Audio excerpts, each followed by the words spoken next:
As you prepare for your next lesson, performance, or audition, here are a few tips to help you get started. This quick and simple guide will help you maximize your practice time so you can learn new music faster and better. We will start by collecting some information that will inform our practice sessions. Let's start by looking up basic information about the composer.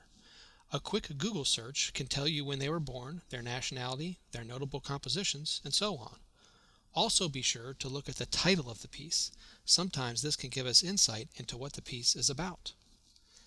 Next, let's look a little more carefully at the details within the piece itself. We will start with the clef, time signature, key signature, and tempo. These should all appear on the first line. However, scan through the entire composition to see if any of these change at any point. Be sure to make special note of all accidentals. Digging a little deeper, do another scan to identify all rhythms, articulations, and dynamics. These details are what really make the music come alive. Again, if anything is unfamiliar, such as a tricky rhythm, take time to study that aspect individually. It is extremely important to understand the instructions the composer has given us. Scan the composition for any words that are not familiar to you. Look up the definition and then write it in so you are sure to reference it during your practice sessions. If an errata sheet is available, you might be able to find it online or your private lesson teacher will give it to you. Next, we will focus on some fundamentals. The first fundamental is rhythm. Break up the piece into 4 or 8 measure chunks and clap and count every measure with a metronome. Again, if any particular measure is tricky, mark it so you can come back to it later. Before we start playing the notes on the page, let's get oriented to the key or keys that the music is written in. We can do this by playing scales, arpeggios, and other exercises that are firmly rooted in one key. This will help tremendously with pitch and accuracy. If you play a wind instrument, I recommend singing every single note and every single measure.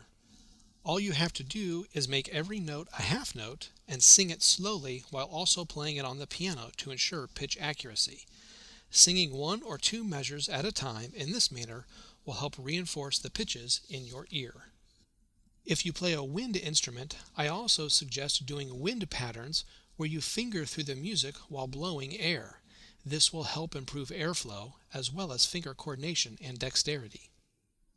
Now that you have all these fundamentals in focus, take some time to play through the music. Pause periodically to make note of any measures that give you trouble so you know to come back to them later. In addition to identifying challenging spots, we also need to consider phrasing and breathing. Play through the music and mark where you need a breath or where the music needs to breathe so that it has a natural and logical flow. Now you are ready for focused practice. Go back to your notes and work on just the measures you identified as being troublesome, instead of playing from the top to the bottom and hoping it will get better. Identify why those measures are tricky and then dissect the problem. Once the small chunks are worked out and you feel confident with them, then add a measure on either side to put the phrase in context.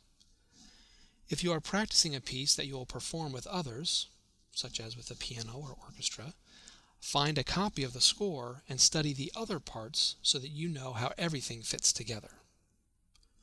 One last thing I highly recommend is to find a professional recording of the piece you are learning. I mention this last because the temptation is to find a recording and then learn the music by ear. This can be a valuable skill, but if this is the only tool you use, then your understanding of the music will only be superficial. Thank you for tuning in to this quick practice guide. Click on the link in the description area for a checklist to help you stay on track while practicing. Happy practicing!